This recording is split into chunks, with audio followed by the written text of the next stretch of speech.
सलाम, नमस्ते, सत श्री अकाल। मैं हूं रजा और आप देख रहे हैं रजाग्राफी की मिडिल ईस्ट स्पेशल रिपोर्ट, जिसके अंदर मिडिल ईस्ट की तमाम बड़ी जानकारियां मैं आपको एक ही वीडियो के अंदर देने वाला हूं। पूरी रिपोर्ट को बड़े ही सुकून से ध्यान से समझिएगा, सुनिएगा और एक भी पार्ट को मिस मत कीजिएगा, क्योंकि नहीं पता कि कौन से हिस्से में मैं आपको सबसे बड़ी खबर दे दूं। दोस्तों, हिजबुल्लाह के स्पोक पर्सन मौलाना शेख नईम कासिम ने बयान जारी कर दिया है। हसन नसरुल्लाह के मौत के बाद हिजबुल्लाह का ये पहला ऑफिशियल स्टेटमेंट है। जैसा कि आपको पता है कि इजराइल पूरी तैयारी में है और वो घुसपैठ कर भी चुका है लेबनान के कई इलाकों में, और वो ऑपरेशन कर ही रहा है।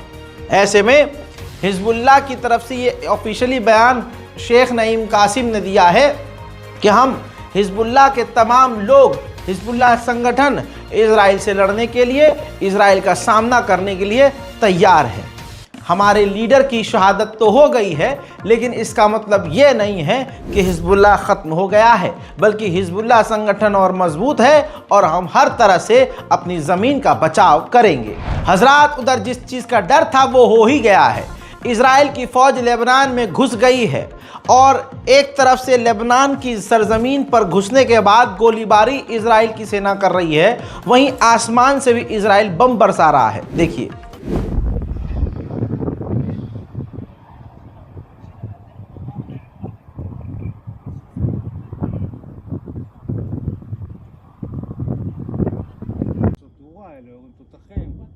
It's a flare.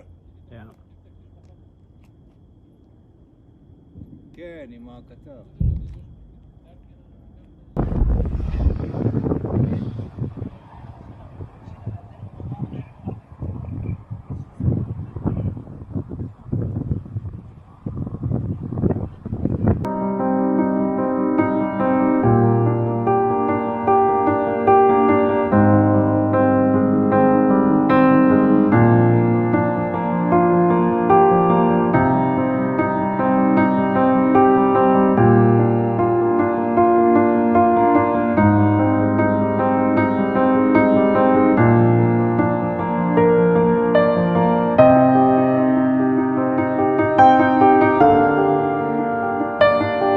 ये तो मैंने आपको बिल्कुल ताज़ा फुटेज दिखाई है जब इजराइल की सेना लेबनान में घुस गई, लेकिन पिछले 12 घंटे में इजराइल ने 1 मिनट का भी सांस लेबनान को लेने नहीं दिया।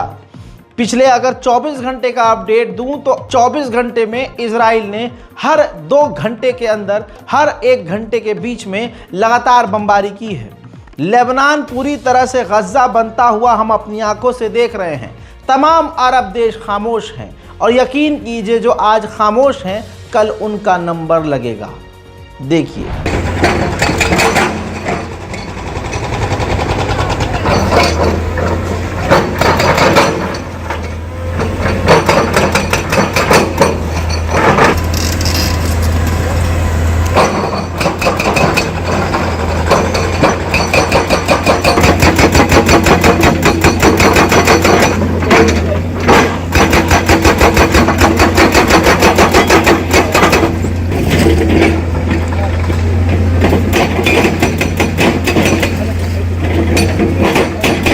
हस्बी अल्लाह निअमल वकील। इन तमाम हमलों को आपने देख लिया। इन्हीं हमलों में आपकी स्क्रीन पर ये जो शख्स नज़र आ रहे हैं, ये हमास के लेबनान के अंदर लीडर थे, यानी हमास के प्रवक्ता, हमास के लीडर, जो गाज़ा में हमास है उसके लीडर थे लेबनान के लिए।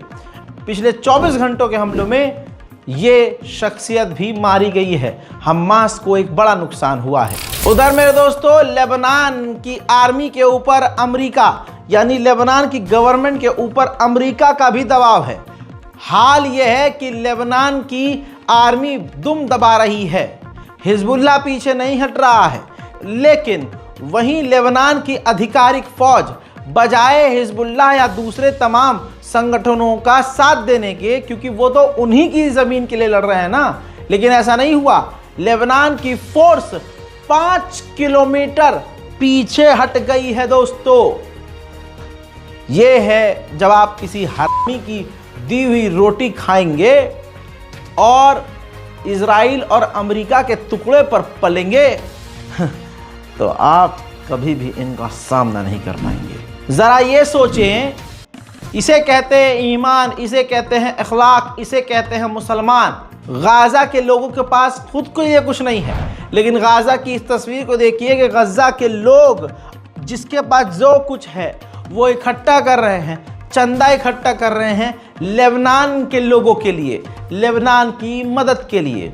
आइए दोस्तों, ये बारकोड इसलिए दिया जा रहा है ताकि आप और हम मिलकर गाज़ा के लोगों की मदद कर सकें। इस बारकोड का इस्तेमाल कीजिए ताकि हम थोड़ी बहुत मदद गाज़ा की कर सकें। वहीं इतिहास याद रखेगा कि पूरी दुनिया के बड़े बड़े देश इजराइल के साथ थे दोनों जेनोसाइड में।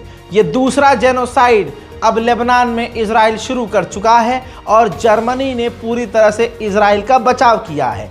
कहा है इजराइल को अपने बचाव का, सेल्फ डिफेंस का अधिकार है, लेकिन ये जो लेबनान में सिविलियन मारे जा रहे हैं, हमें इसका दुख है। ठीक ये वैसे ही दोगला स्टेटमेंट है इसका, जर्मनी का, जैसे इसने गाज़ा के नरसंहार में बयान दिया था। ये सांप की नस्ल है, ये सिर्फ जहर उगलेंगे और ये इसी तरह से चलेंगे। हम बेवकूफ़ हैं और अरब गद्दार हैं कि हम इन तमाम चीज़ों को देख नहीं रहे और वो देखकर बोल भी नहीं रहे। 40,000 अमरीकी फ़ौज पहले से ही मिडिल ईस्ट में तैनात थे, लेकिन खबर यह है कि 20 से 30,000 और सैनिक इजराइल के बचाव में अमेरिका ने मिडिल ईस्ट में भेज दिए हैं और कई हथियार। और अब अमेरिका ने ईरान को भी धमकी दी है कि कोई हरकत ना करना जिसकी वजह से हालात बिगड़ जाएं। लेकिन ईरान का नाम ले लेकर हकीकत यह है कि अमेरिका और इजराइल ने पूरे मिडिल ईस्ट में आग लगा दी है। तेहरान के मेयर ने, हजरात, तेहरान के मेयर ने अपने स्टेटमेंट में ईरान में कहा कि हसन नसरुल्लाह की मौत बम से नहीं हुई। लगभग 2-2 हज़ार पाउंड के ख़तरनाक बम इजराइल ने मारे और वहाँ बम मारने के बाद जहरीली गैस छोड़ी, जिस जहरीली गैस से हसन नसरुल्लाह की शहादत हो गई। हजरात, अब रज़ाग्राफी अनस्क्रिप्टेड, आपका ये रज़ा वो बम आपको दिखाने वाला है जिस बम ने नसरुल्लाह की जान ली। ये एक्चुअल वही बम थे जिन्हें प्रिपेयर किया जा रहा था। इजराइल ने ये फुटेज जारी की है, देखिए, ध्यान से देखिए इस खौफनाक, जानलेवा और इस सदी के सबसे खतरनाक बम को। इस बम को आप बंकर बस्टर्स के नाम से जानते हैं। यह है बम MK-84, MK-84, जो कि खतरनाक है और एक बम का वजन 2000 पाउंड है और हमारे हिसाब से इजराइल ने इसको और अपग्रेड किया ताकि नसरुल्लाह को मारा जा सके। वहीं रशिया भी नाराज हो गया है। रूस के क्रिमिनल ने नाराजगी व्यक्त की है और कहा कि नसरुल्लाह को इस तरह से कत्ल करना सरासर गलत है। हजरात, ग्राफिक्स के जरिए मैं आपको लेबनान का अपडेट दे दूं, जरूरी है जो आपके लिए। लेबनान में अब तक 1208 लोग मारे गए हैं, जिसमें 104 बच्चे हैं और 194 महिलाएं शामिल हैं। इसी सिलसिले में हसन नसरुल्लाह की मौत का सदमा पूरी दुनिया में देखा जा रहा है। मेरे दोस्तों, बहरैन में हसन नसरुल्लाह के समर्थन में सड़कों पर लोग उतर आए हैं।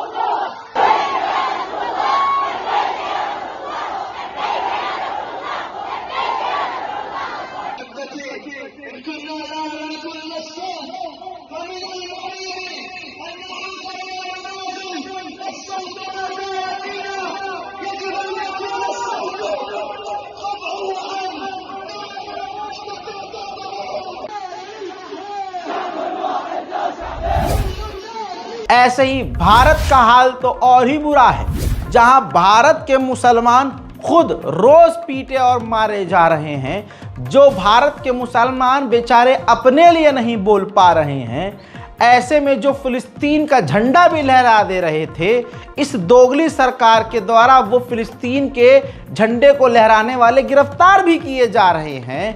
ऐसे माहौल में जहां हमारे भारत के प्रधानमंत्री ऑन स्टेज आके कहते हैं भाइयों बहनों हम फिलिस्तीन के साथ हैं, और अंतर्राष्ट्रीय स्टेज पर जाकर मुसलमान अरबों को गले लगाते हैं और मस्जिदों में घूम कर आते हैं, फोटो खिंचाते हैं, ऐसे में यही सरकार फिलिस्तीन का झंडा लहराने वालों को गिरफ्तार करती है। पूरी दुनिया में मुसलमानों पर जुल्म जारी है, उसी राह पर यह मोदी सरकार चल रही है। बेचारे भारत में मुसलमान अपने आप को, न अपनी मस्जिदों को, न अपनी ज़मीनों को बचा पा रहे हैं।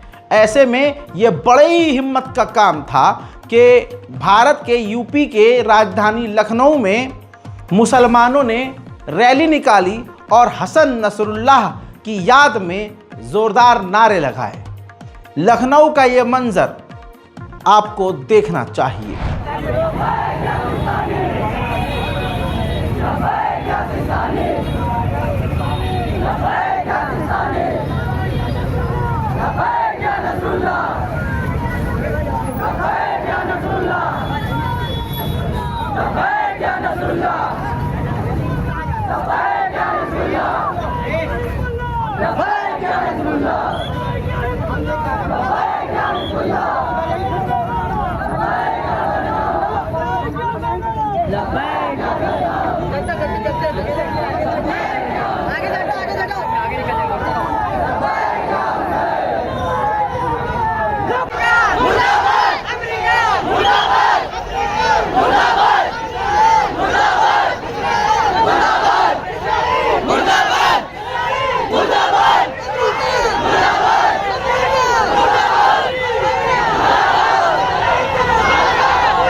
ठीक इसी तरह से भारत के कश्मीर में भी हसन नसरुल्लाह की याद में रैलियां निकाली गई। मगर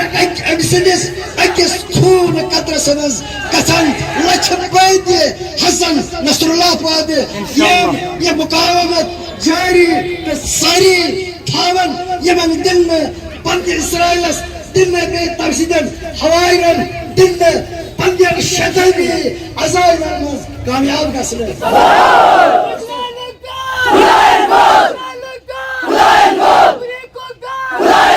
इसके अलावा लेबनान की तरफ से इजराइल के ऊपर कई रॉकेट दागे गए और इस बार कई रॉकेट इजराइल के इलाकों में जाकर गिरे हैं और इजराइल के एयर डिफेंस सिस्टम फेल हुए हैं।